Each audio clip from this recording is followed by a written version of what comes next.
A specific situation here, which is when our rational polynomial has a repeated factor. Okay. So yesterday we just looked at you've got three different distinct factors. You just write a over one, b over the other, c over the other. Okay. We do have a different situation though, even if one of those factors is a repeating factor. All right. So it's not just the same as, well, surely a repeating factor is just two of the same factor. Doesn't quite work that way. If you think about how you would approach it, if you had three fractions you were going to add and the denominator of two were the same, it would change things slightly. So in this case, well, what is the difference? How would you kind of focus in on that formula here? Switch this on. How would you describe the difference?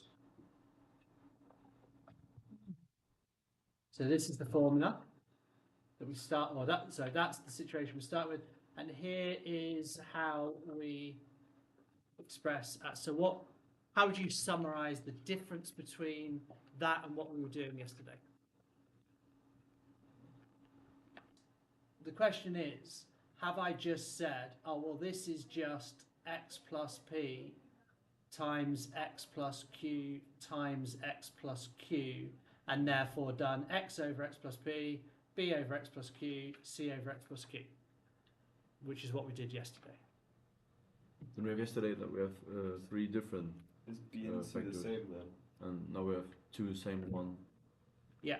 So yeah, that's what I'm saying. So yesterday we had this formula, look, where the formula was just. It was three different factors. The other. Three different factors, look guys, and literally three different factors. You just put each factor underneath the constant, whereas in this new formula, they're not telling you to do that. Sorry. They're actually saying, well, take one of the factors, take the second factor, but then the third one is not just another one, it's that one squared. It is. Like I said, you can look at how when you multiply out, when you add fractions together, you would look at why it's like, because like I was just saying, if you've got two fractions where the denominators are the same, you might say, well, in numbers that's slightly easier, but the process would be slightly different, to make it all work. Isn't that kind of changing it? Say again? Isn't that kind of changing it? Because Well, yeah, it changes it a little bit, but this is specific to a situation where one of the factors is a repeating factor. Or some of you might ask a question, oh, but what if the factor repeats 3 times? What would you do then, do you think? X plus. If it was x plus q cubed. S plus q, then x plus q squared, then x plus q cubed. Could be. Prediction. That's your prediction. Is it? I'll let you look it up. All right, so let's look at this worked example. Now, ironically, I actually think the first couple of questions in the exercise, the supposed easiest ones, may well trip you up a little bit, because I think it's all relatively easy from this point, because how do we express this one as partial fractions? What do we do? So it's going to be 3x plus 5 over all of that, but it's going to be equals a over x plus 2. X plus 2, okay, plus b over X plus 1. X plus 1, plus c over X plus 1 squared. X plus 1 squared. Okay. Now this does lead us to, are you one of these that follows procedure, or are you good at understanding what's going on? So what do? We've got to make the denominator the same. So what does a become? A gets multiplied by X plus 2. No. X plus 1. Oh yeah. X plus 1. Believe me.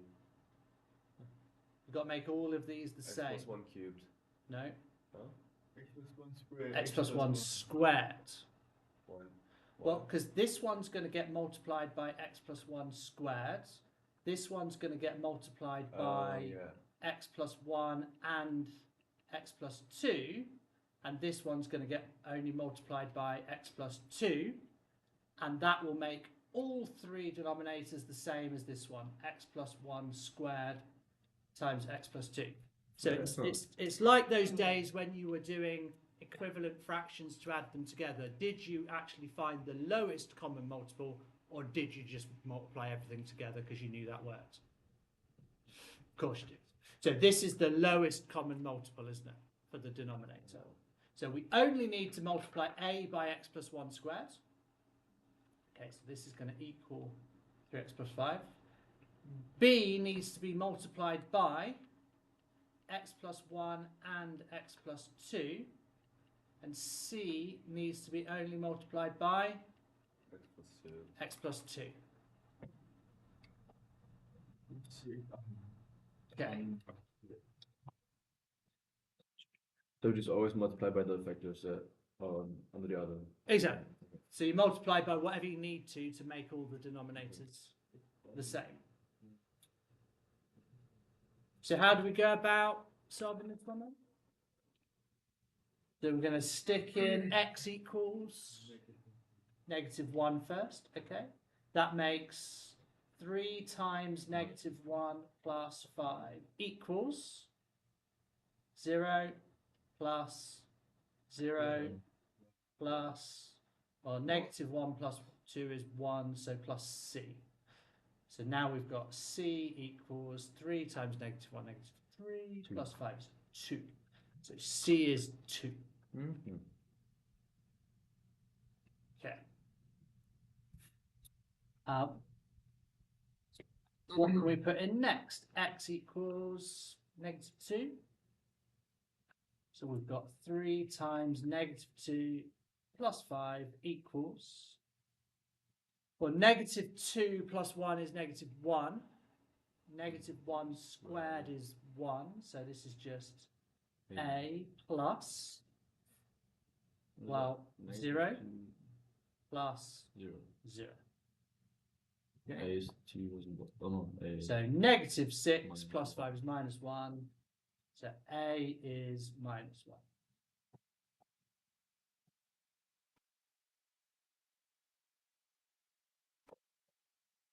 Okay. What do we need to find? B now.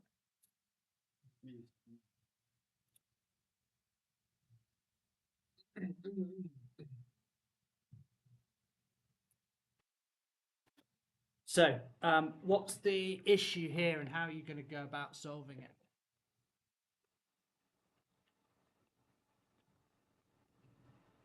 If there is any issue, you might start.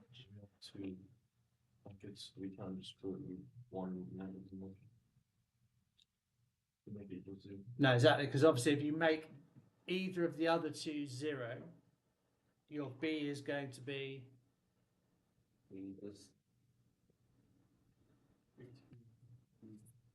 either one, whatever you do, it'll be B will be 0. So Yeah. you need to submit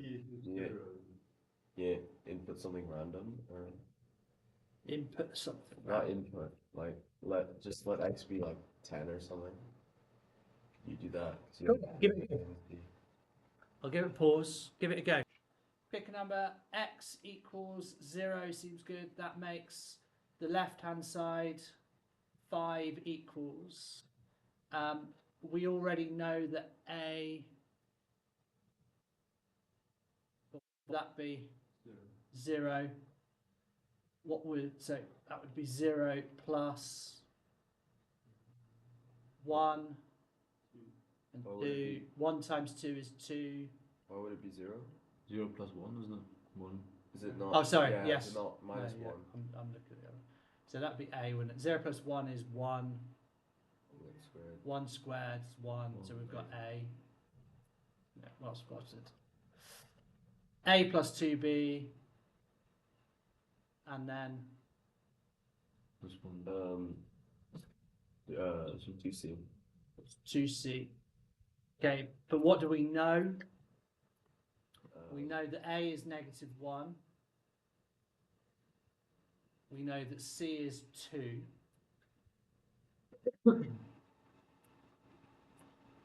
Yeah? So don't forget you've already worked those ones out. So we've got 2B plus 3 equals 5. So that means 2B equals 2, which means B equals 1. Okay. So your ability to deal with sort of simultaneous equations in this way is important. It's slightly different, isn't it? The solution. So it's good to go through these. And the book do it. Exactly the same, but they just had their A, B, and C in different orders. That's all. So when Anna read out the order, they didn't have it in the same order. So you can their A does not match with the number you've got for A. That's all. It's just nothing different at all apart from that. They write out the other term first, the x plus 2. and then- Yeah. So let's have a look at exercise 5D. I'm just going to do a couple just to check you're okay, and then you can carry on for yourself. The easiest ones, now you may well find this easy, but because it was a bit like that end one, we have to kind of remember that's what we need to do. So I've already done the first step here, which is we've got a repeated factor. It is therefore a two-factor thing, therefore we've got an A and a B, we've got 2 bits, but instead of x plus 1 and x plus 1, we still have x plus 1 and x plus 1 squared. All right. So how do we go about the next step? It's going to be x equals, well, this one needs to be multiplied by x plus 1. x plus 1. That's done, isn't it?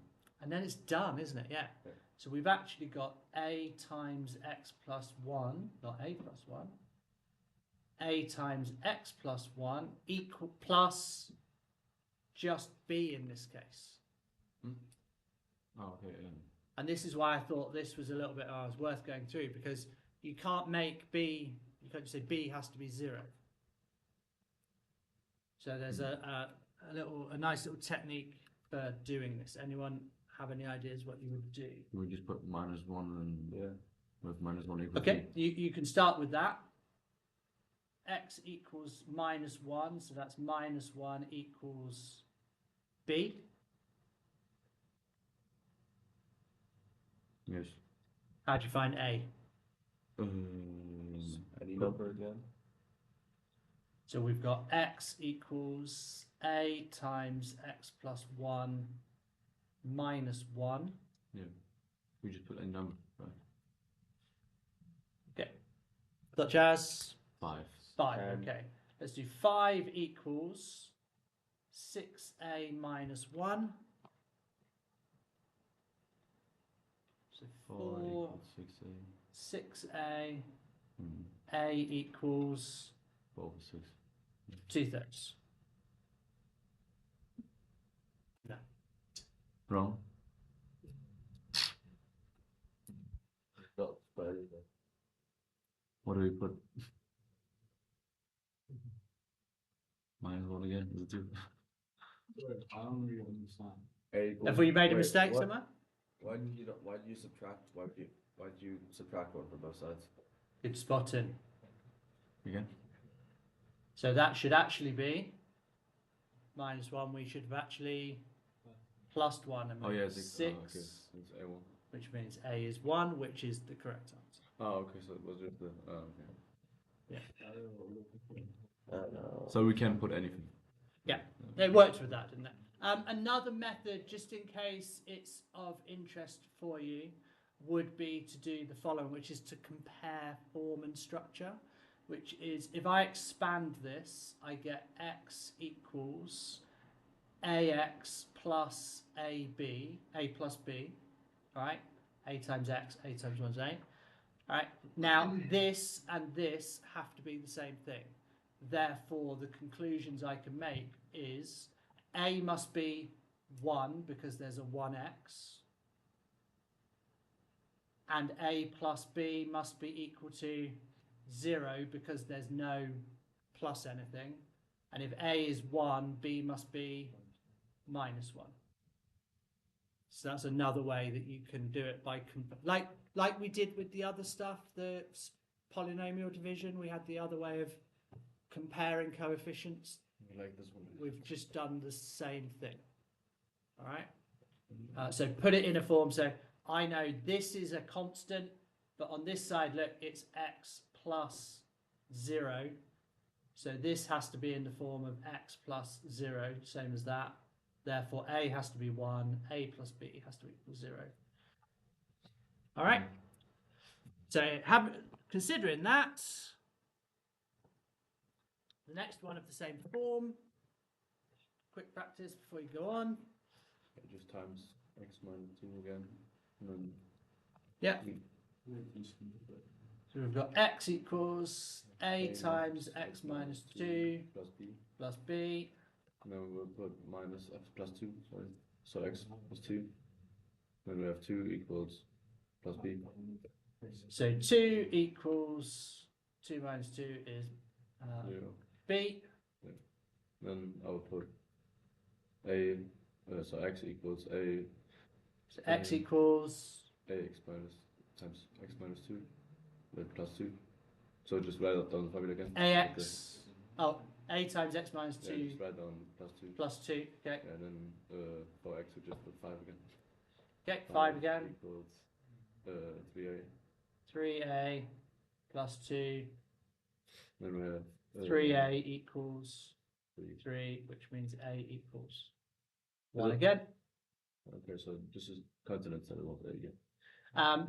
Just the other way again, if I expanded, I've got x plus 0 on this side equals ax minus So a is always 2a 1. plus b. So it's not always. It's just in this. What if I change this to a 4x or something? yeah. Yeah. Again, in this case, a would equal 1, which is what we've got, and 2a plus b would have to equal 0. So b minus 2. That would be 2. No, wait. 2 plus b equals 0. Therefore, b is Minus 2. minus 2. But why did we get 2? Why did we get 2? You do something wrong. What did I do wrong?